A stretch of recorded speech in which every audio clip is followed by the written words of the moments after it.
राधे राधे। स्वागत करत ही अंजुम अंजू भक्ति गीत से। भैया हो बड़ी मेहनत से गाना लेके आवत ही और आप सब नचिए ढेर देखत हन और गाना ना सुनत हन। तो तनी गानों बेतना वैसे ही नजरिया फेरन जैसे नचिए फेरत हन वैसे ही मजा आ जाई। तो आप सब ऐसे ही प्यारा आशीर्वाद बनाओ जैसे नाच पे बनाए हैं वैसे ही भजन सुचर्चा बनाओ। आप सब खातिर बड़ा सुंदर एक नया सुचर्चा लेकर आई और भोले बाबा सुचर्चा है कैसे बा और कैसे बताओ थे। बड़ा बढ़िया बड़ा सुंदर लहरेदार सुचर्चा बा।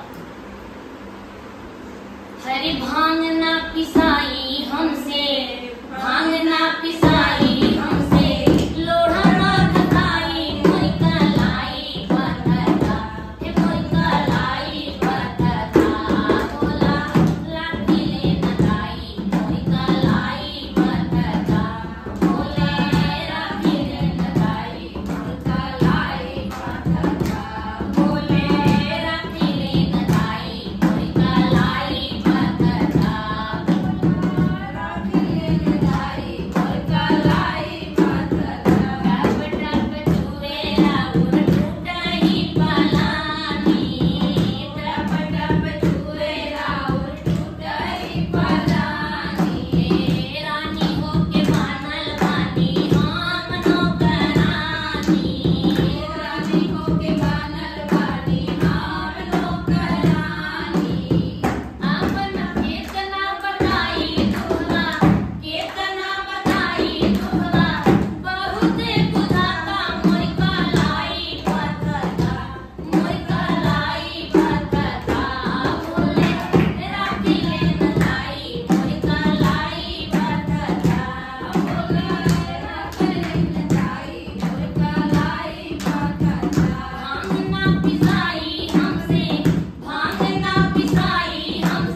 और सही बात है। इतना कितना गौरा मैया मेहनत करे रही भोले जी के साथ है तो वैसे ही हम मेहनत करते हैं आप सबके बीचे में तो गाने हम लोग करते हैं।